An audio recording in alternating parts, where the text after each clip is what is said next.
soal foto perdamaian itu, Pak, yang salaman perdamaian. Saya tanya yang sebelah kiri itu siapa, yang sebelah kanan atau yang Malik Mahmud itu siapa? Jawabannya tuh Pak siapa? Kalau Ibu Bapak, kalau kita melihat ketahanan sosial, maka 3 poin penting dari ketahanan sosial. Yang pertama adalah bagaimana kita mempertahankan fungsi kebudayaan kita. Jadi baik itu fungsi struktural atau fungsi kultural. Kalau mungkin MAA sebagai sebuah lembaga pasti berfungsi sebagai struktural, tapi ada banyak kearifan-kearifan dalam masyarakat dan itu barangkali juga diterapkan itu menjadi fungsi-fungsi kultural. Nah, barangkali itu menjadi salah satu ketahanan sosial juga yang perlu kita inventarisasi. Artinya kita coba bisa melihat beberapa kekuatan kita dalam konteks bagaimana mempertahankan ketahanan sosial kita. Yang kedua, persis seperti disampaikan oleh Pak Wahidin tadi, yaitu kemampuan mengatasi. Apa kemampuan mengatasi? Terutama gangguan-gangguan ideologi politik, ya, ideologi bangsa, politik, apalagi ini menyangkut dengan momentum pemilu. Nah, jadi itu masuk. Jadi bagaimana ketahanan sosial kita khususnya mengatasi kemampuan kita mengatasi gejolak, mengatasi potensi konflik, mengatasi potensi kerapuhan, potensi masyarakat kita yang mudah dikotak-kotak. Nah, jadi ini masuknya bagaimana kemampuan kita, kemampuan komunitas kita, kemampuan lembaga kita, kemampuan masyarakat kita. Ini menjadi poin penting dari ketahanan sosial dalam perspektif bagaimana mengatasi banyak gejolak-gejolak, termasuk dari sisi sosial budaya yang tadi disampaikan oleh Pak Telah, kemudian ekonomi dan pertahanan keamanan. Jadi banyak unsur Pak Surya ya. Jadi kalau kita bicara ketahanan sosial ini bisa jadi 4 case juga Pak Mus. Oke, yang ketiga adalah kemampuan beradaptasi. Tadi disampaikan oleh juga Pak Wahidin. Jadi bagaimana hambatan-hambatan, tantangan-tantangan dalam kita bermasyarakat itu dapat produktif, lebih diarahkan kepada produktivitas supaya pembangunan dapat berjalan dengan harmoni. Nah, ini kan ada banyak kita sesuatu yang baru masuk kepada masyarakat kita, padahal itu adalah sudah dibuat kajian, pemerintah sudah menganjurkan, tapi ada banyak juga tantangannya. Nah, bagaimana tantangan itu bisa lebih produktif? Satu contoh misalnya, waktu COVID kemarin Bapak, COVID ada vaksin, semua menolak vaksin. Jadi pemerintah sudah membuat kajian, pemerintah sudah membuat analisanya, tapi begitu pemerintah membuat kebijakannya nggak jalan vaksinnya. Kenapa? Kemampuan kita beradaptasi dengan gagasan baru, dengan kebijakan baru itu nggak ada. Akhirnya adalah butuh kearifan-kearifan lokal. Begitu Ibu Bapak misalnya mesti ingat kita begitu Abu Mudi terpapar COVID dan beliau membuat testimoni sedikit saja bahwa COVID itu bukan rekayasa, bukan itu, tapi ini sebuah fakta dan vaksin itu sebuah ikhtiar untuk memulihkan kita, akhirnya kita semua ikut. Nah, ini artinya ketahanan sosial dalam konteks kebudayaan, kearifan lokal menjadi penting, Bapak. Sumber ancaman ketahanan sosial itu selemah-lemah iman yang sering kita alami itu kita nggak bisa toleran. Kecenderungan kita nggak bisa toleran. Kita nggak bisa menghargai orang yang berbeda pandangan dengan kita, yang berbeda agama, yang berbeda suku, yang berbeda ras. Padahal kita bukan negara kita sebuah negara yang kemajemukannya luar biasa dari segi bahasa, dari segi ras. Nah, ini Bapak. Jadi intoleran ini atau kita nggak bisa bertoleran ini masuk beragam dimensi. Baik itu dimensi ekonomi, dimensi kebudayaan juga, dan juga dimensi hal lain. Jadi ini menjadi ancaman sebenarnya. Bagaimana kita bisa bertoleran dengan orang yang berbeda pilihan politik dengan kita? Karena kalau kita bersikap atau bertindak intoleran, kita sudah berada pada ancaman ketahanan sosial, dapat merusak kebersamaan kita, dapat merusak silaturahmi kita. Ya, ini Ibu Bapak, ini menjadi penting untuk kita kembangkan, kita telusuri, dan kita selalu nggak boleh bosan-bosan juga menyampaikan bahwa toleransi itu adalah sebuah hal yang memang menjadi kebutuhan kita hari ini di tengah kita hidup yang berbeda-beda. Kemudian solidaritas. Solidaritas ini adalah bagian daripada modalitas sosial masyarakat. Hari ini juga menjadi persoalan Bapak, bagaimana kita nggak bisa solid Bapak ya. Sedikit kita berbeda pandangan sudah dianggap kita melanggih ya. Sedikit kita berbeda sikap sudah dianggap kita dalam tanda kutip sesat misalnya. Padahal itu adalah bagian wacana keilmuan yang perlu kita kembangkan. Tapi bicara tentang ketahanan sosial Bapak, esensinya adalah masyarakat kita masyarakat sulit. Tapi hari ini kita ada dua masalahnya, adalah kita masyarakat yang sedikit rapuh sebenarnya secara sosial. Nah, apa indikasi rapuh? Apa indikasi masyarakat kita masyarakat rapuh? Itu indikasinya adalah masyarakat yang mudah dibelok kiri kanankan, yang mudah dihitam dan putihkan. Padahal itu nggak sesuai dengan nggak sesuai dengan sikapnya. Sikap saya A, tapi datang Pak Mus merasuki saya untuk B, maka saya bersikap B. Padahal saya orang A, atau saya berpahaman dengan A, atau saya bersikap kemampuan saya adalah A. Jadi ini yang menjadi persoalan kita Bapak. Dan yang ketiga adalah kehidupan yang kondusif sebenarnya. Itu jadi setiap momentum, apakah itu pemilu, apakah itu event-event yang lain, maka kondusivitas masyarakat perlu kita jaga. Karena itu kondusif, itu damai, tentram, itu menjadi sesuatu dari cita-cita, dari tujuan hidup yang sebenarnya. Jadi kalau kita tidak kondusif, kalau hidup masyarakat tidak kondusif, masyarakatnya terkotak-kotak, orang yang memiliki pengetahuan tidak kita dengar, ulama tidak kita hargai, maka ketahanan sosial masyarakat kita adalah bagian daripada yang rapuh tadi Bapak. Dan yang terakhir kesejahteraan ekonomi. Jadi sumber ketahanan sosial yang paling melebar pengaruhnya adalah ekonomi, kesejahteraan. Kalau banyak pendapat tapi pendapatan tidak ada, maka menjadi sumber ancaman ketahanan sosial Bapak. Ya Pak Mus ya, masa pendapat aja diminta, pendapatannya nggak dibagi-bagi Pak Mus. Kan jadi sumber ancaman ketahanan sosial. Ya Bapak ya. Artinya ini beberapa poin saja Bapak sebagai ruang diskusi kita nanti. Sedikit menghubungkan bagaimana ketahanan sosial itu hubungannya dengan kebudayaan. Kalau kita simak tadi apa yang disampaikan oleh Tunku Atela dan kemudian kita lihat unsur kebudayaan masyarakat Indonesia dan juga Aceh tentunya, itu ada 7 unsur kita, ada 7 unsur atau ada 7 kebudayaan masyarakat. Katakan ini sebagai sebuah masyarakat Aceh. Misalnya ada unsur religi, upacara keagamaan. Jadi kanduri, siapa hari ini yang kita tidak kanduri? Enggak ada ya. Mulai kanduri bayi melahirkan sampai dengan meninggal. Jadi kanduri itu sebuah kebudayaan kita. Lalu datang orang. datang saya ke PD hanya kanduri. Karena kandurian kan kebudayaan tayo. Apa yang terjadi? Itu Pak, ketahanan sosial akan bergejolak. Enggak bisa kita beradaptasi karena itu sesuatu kebudayaan kita. Bahwa kanduri itu adalah kebudayaan kita. Kanduri itu adalah tradisi kita. Nah, tentu tadi yang disampaikan oleh Pak Tela ada pembalutnya. Apa pembalutnya syariat? Ya, barangkali itu mungkin dimensinya. Nah, kemudian unsur pengetahuan. Jadi unsur pengetahuan itu ada banyak pengetahuan kebudayaan itu yang kita semua bisa lihat. Semedap misalnya. Ya Pak Musa, apa itu semedap? Semedap atak, ubung. Jadi kan nggak sembarang orang bisa itu. Jadi itu butuh skill, butuh pengetahuan untuk itu. Cara chop, kan kalau nggak bisa ben selaben bisa. Jadi kebudayaan kita itu tinggi sekali Pak. Jadi secara pengetahuan itu luar biasa. Kemudian kemukuap, ilmedonya ada istilah itu, dan itu butuh skill.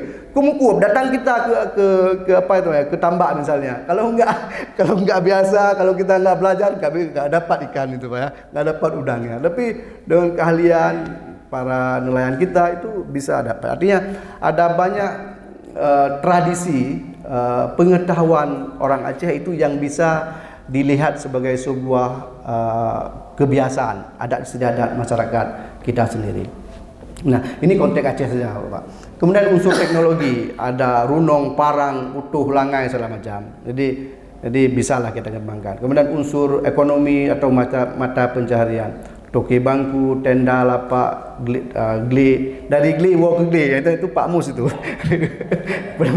Ada satu juga Pak Mus yang menarik dari unsur ekonominya. Jadi itu mengalahkan teori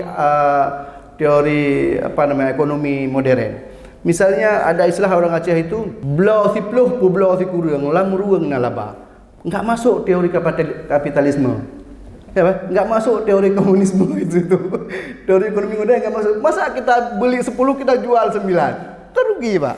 Tapi secara kebudayaan Aceh ada filosofi itu, Pak. Blau si pluh pu blau si kurang lamuruang nalaba. Itu kan sesuatu yang maksudnya nilai kebersamaannya, nilai keuntungan dalam usaha itu memang ada di situ. Jadi itu yang kemudian kita hari ini adalah seolah-olah begitu bicara kebudayaan ya kafir semua. Seolah begitu bicara kebudayaan itu rusak semua. Padahal ada banyak tradisi kita secara kebudayaan yang bisa kita tonjolkan, Pak ya, yang bisa kita pegang misalnya. Kemudian dari segi unsur sosial kita punya kelembagaan, MAA, Panglima Laut, kemudian ada juga istilah Asolo, itu struktur sosial.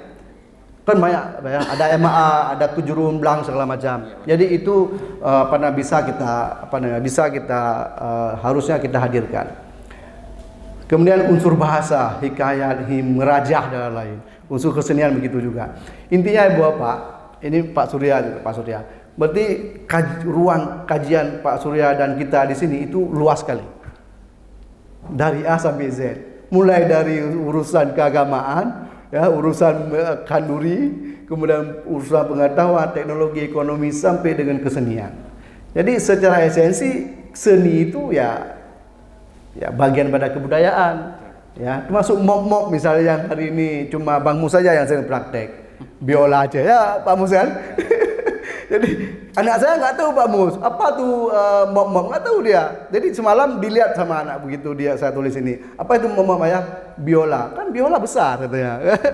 Mop itu lebih kecil ya. Jadi fungsinya sama, artinya ada nada-nada yang berbeda tapi artinya ada banyak seni orang dan level seni orang itu tinggi. Ya, levelnya tinggi dan itu semua dibalut dalam ruang kontemplasi, dalam ruang religi, dalam ruang-ruang ekspresi. Nah, artinya memang sebenarnya kebudayaan itu harus kita dorong lebih masif. Ada persoalan Ibu Bapak, ini mungkin ruang diskusinya. Ada kebudayaan itu yang sifatnya live in. Dia itu masih kita bisa raba, masih bisa kita lihat dan masih ada dengan kita. Contoh misalnya di situ nanti kita lihat, ya. Tapi ada kebudayaan kita, ada tradisi kita yang left out. Ada tapi nggak ada. Ya, ini mungkin barangkali butuh kita diskusi. Apa kebudayaan kita yang kita banggakan, tapi kita nggak dapat merabakan lagi dan masyarakat juga sudah mulai lupa untuk itu. Tapi kita bangga dengan kebudayaan itu. Nah, saya juga nggak tahu. Tapi dalam secara teori disebutkan bahwa Pak, kebudayaan itu dibagi dua. Ada yang live in, yang ada hidup, bisa dilihat, dipatuhi, diikuti oleh masyarakat, dipegangi oleh masyarakat. Ada kebudayaan itu level yang ada dalam memori masyarakat, tapi nggak bisa dipegang, nggak bisa diraba, dan nggak ada yang orang mengikuti lagi. Nah, ini barangkali tugas, ya. Misalnya apakah kebudayaan kita yang masih live in di PD misalnya. Jadi itu menjadi menarik. Jadi ada hambatan sama juga Bapak. Karena saya ini, jadi kalau kita bicara hambatan ketahanan sosial, tetap intoleransi, tetap toleransi. Jadi menarik memang. Karena ada banyak orang terjerembab ke radikalisme, terorisme, karena dia nggak bangga dan dia nggak ada pemahaman soal kebudayaannya tadi. Kalau kita rujuk tadi di kebudayaan, nggak ada itu orang hidup sendiri-sendiri, nggak ada. Semua bermasyarakat. Mulai dari kanduri bermasyarakat sampai dengan seni bermasyarakat. Jadi 7 unsur tadi itu unsur kolektivitas. 7 unsur kebudayaan masyarakat itu 7 unsur kolektivitas. 7 unsur kebersamaan. mulai nggak ada personal di situ Pak. Profesinya tetap semedak bisa, tetap perlu kawan, perlu tim, nggak bisa sendiri. Jadi ini yang jadi hambatan ketahanan sosial. Orang-orang yang kemudian menjadi ancaman dari dari ketahanan sosial kita itu berangkat dari sikap pribadi personal.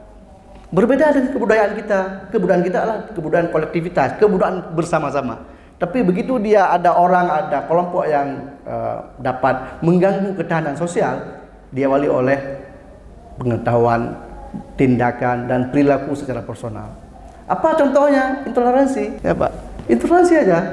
Dia tidak bisa menghargai orang lain, intoleransi. Dia nggak bisa menerima perbedaan agama dalam kelompok diskusinya. Masuk wilayah itu. Ini menjadi menjadi cikal bakal lah. Jadi kalau kita lihat strategi penguatan ketahanan sosial itu tetap berbicara dari gambar itu Pak, itu tetap dia berbasis pada local wisdom, tetap pada berbasis kearifan lokal. Berbasis kearifan lokal baru menjadi kebudayaan, baru menjadi kebijakan atau policy. Jadi sebenarnya negara ini dibangun berbasis pada local wisdom. Jadi ketahanan sosial berbasis local wisdom, kalau itu enggak kuat maka merusak ketahanan nasional, ya Pak ya. Jadi kenapa negara ini dibangun atas nilai-nilai kemasyarakatan, nilai-nilai yang disampaikan oleh Nunggu Thailah tadi, nilai-nilai musyawarah, nilai-nilai kebersamaan, nilai-nilai ketaatan, itu local wisdom, kebudayaan. Jadi local wisdom, kearifan kita, tata letak kita, adat kita, kebudayaan menjadi. Nah, baru kemudian pemerintah mengambil polisi. Jadi pemerintah kebijakannya sebenarnya basisnya adalah basis local wisdom, berbasis kebutuhan, ya, bukan berbasis keinginan. Nah, strateginya tentu nggak boleh pakai hard power kalau untuk kebudayaan. Strateginya adalah tentang strategi soft power, ya. Karena kita bicara kebudayaan, itu bicara peradaban, bicara keharmonisan, bicara masyarakat madani, civil society. Makanya orang-orang yang peradabannya tinggi itu tingkat kesolehan sosialnya itu sangat tinggi. Belum tentu orang yang memiliki gelar profesor doktor itu memiliki kesalahan sosial ketimbang kita bandingkan orang yang bergerak dari orang masyarakat madani ini, orang-orang kebudayaan ini. Karena dia betul-betul memahami, karena betul-betul memahami menjadi sebagai sebagai sebuah civil society. Itu mulai dari individu, keluarga, organisasi, komunikasi publik. Jadi itu Pak, jadi ada banyak hal sekarang. Kenapa tadi pagi kami diskusi dengan Pak Surya, ada banyak orang ceramah, ada banyak, misalnya saya hari ini misalnya mengatakan A, tapi kecenderungan juga kita nggak mengatakan A, tapi nggak berbuat A. Karena itu tadi Ibu, jadi kita basis kebudayaan kita nggak kuat, basis kebudayaan kita nggak kuat. Karena begitu kita bicara kebudayaan, agama ada di dalam itu, religi itu yang pertama. Jadi ini kita cenderung mengambil satu poin, pengetahuan, dan meninggalkan unsur kebudayaan yang lain. Meninggalkan kesenian, meninggalkan ekonomi. Padahal itu adalah unsur yang terintegrasi. Bicara penguatan ketahanan sosial, kalau kita pergi kemanapun, tetap basisnya adalah personal, basisnya pribadi. Mulai ketahanan sosial dipengaruhi oleh pendidikan, dipengaruhi oleh kesejahteraan, dipengaruhi oleh cara pandang, mindset, dipengaruhi oleh motivasi kita juga. Jadi itu Bapak. Baru tahapan ring berikutnya itu dipengaruhi oleh keluarga, background keluarga bagaimana, kemudian kepemimpinan keluarga bagaimana, pendidikan keluarga bagaimana, nilai yang dibangun dalam keluarga itu apa. Tetap, jadi ada hubungan dengan kebudayaan tadi, ya, ada hubungan. Jadi nilai-nilai kebudayaan itu. Baru nanti Ibu Bapak lingkungan, ideologi, kemudian jaringan. Artinya Ibu Bapak bahwa penguatan ketahanan sosial itu sangat berpengaruh terhadap ketahanan nasional. Kalau ketahanan lokal, ya, ketahanan kita di Kabupaten Pidi rapuh, pasti ketahanan Aceh itu juga rapuh. Ketahanan nasional juga akan menuju rapuh. Nah, tapi kalau ketahanan sosial masyarakat kita kuat, pemerintah kuat, dan akhirnya sampai ke atasnya kuat. Jadi jangan bicara dulu kebanggaan terhadap daerahnya. Coba, saya pernah pengalaman Bapak, pernah di Kesbang, Pak Surya, kita hadirkan siswa slide pertama soal foto perdamaian itu Pak, yang salaman perdamaian. Saya tanya yang sebelah kiri itu siapa, yang sebelah kanan atau yang Malik Mahmud itu siapa? Jawabannya tuh Pak siapa? Hasan Tiro jawabannya. itu faktual, aktual. Saya sendiri yang menampilkan. Itu bukan anak-anak SMA ya, itu SMA favorit. Jawabannya itu Pak. Jangan kita tanya yang tengah itu siapa. Jangan kita tanya di mana penjajah Emir Singki, di mana, enggak tahu. Jadi bayangkan Pak, tokoh-tokoh nasional kita. Berapa orang tokoh nasional kita? Hanya berapa orang yang anak-anak kita tahu. Jangan kita tanya di Ponorogo itu berasalnya dari mana. Ya, persis seperti yang ini tadi. Tapi itu aja Pak. Jadi hal-hal seperti itu bermasalah. Jadi simbolik sejarah dan kebudayaan itu anak-anak generasi kita nggak tahu. Jadi lalu ada pertanyaan, apakah mereka salah? Nggak salah Pak. Kita yang lebih tua ini salah. Ya, kenapa kita nggak menghadirkan narasi kebudayaan kepada mereka? Kita nggak menghadirkan realitas sejarah kepada mereka. Bukan mereka melupakan sejarah, tapi fakta sejarah nggak ada. Kalau narasi mungkin bacaan mungkin ada, tapi ya wujudnya nggak ada. Bagaimana fakta bahwa kita pernah tsunami misalnya? Mana fakta sejarah? Ada museum. Tapi kalau konflik, mana fakta sejarahnya Pak? Artinya ini untuk ketahanan sosial ya, bukan untuk membangkitkan semangat hal-hal lain, tidak. Tapi itu memori. Karena kalau kita belajar, kita lihat bagaimana Jepang dengan bom atom, bagaimana Afrika Selatan dengan apartheid, itu semua ada bukti sejarahnya, bisa kita lihat. Bagaimana bukti Jepang itu hadir di Padang misalnya, kita bisa lihat ada ruang, semuanya ada. Tapi bukti Jepang ada di sini apa? Misalnya. Jadi hanya sedikit ada, tapi tidak kita kuatkan. Jadi itu satu Pak. Yang pertama bahwa ada banyak dominasi generasi Aceh kita adalah buta sejarah, dan itu masalah bagi kita ke depan. Bukan untuk mereka saja. Nah, yang kedua, kalau nilai-nilai kebudayaan kita, nilai-nilai toleransi, nilai-nilai kebersamaan, nilai-nilai kejujuran, nilai-nilai anakeun kegok. Lalu sekarang muncul kebudayaan baru, kebudayaan digital namanya. Ada TikTok, ada Instagram. Ibu bapak sekali masuk ke TikTok, itu menaik dalam. Ada kebudayaan baru yang tidak, ya itu kebudayaan baru yang mereka ciptakan, tapi tidak sesuai dengan kebudayaan kita. Tidak sesuai dengan kebudayaan kita, kebudayaan yang hanakeun kegok, kebudayaan yang apresiatif, kebudayaan yang toleran, kebudayaan yang jujur. Begitu muncul kebudayaan baru, di mana adalah, apakah ada ketahanan sosial? Tidak ada Pak. Artinya Ibu Bapak sekarang ketahanan sosial itu beralih Ibu Bapak. Ketahanan sosial itu beralih dari dunia fisik beralih ke dunia maya. Ibu Bapak, kalau sekarang dengan dunia maya, orang itu bisa menciptakan kita ribut satu keluarga, kita ribut satu kampung. Ada sistemnya Ibu Bapak. Contoh Ibu Bapak ya. Sekarang Ibu Bapak coba, misalnya suka dakwah apa misalnya di TikTok atau di Facebook, atau Ibu Bapak suka tinju apa atau ubek atau apalah jenisnya. Sekali dua kali Ibu Bapak searching itu keluar itu aja. Makanya sekarang orang ribut karena beda pilih partai politik. Gem kawin kan 20 tahun, tapi gara-gara 2 bulan kampanye. Itu Pak, ketahanan sosial berbasis digital itu lebih bahaya daripada fakta-fakta yang Ibu Bapak sampaikan.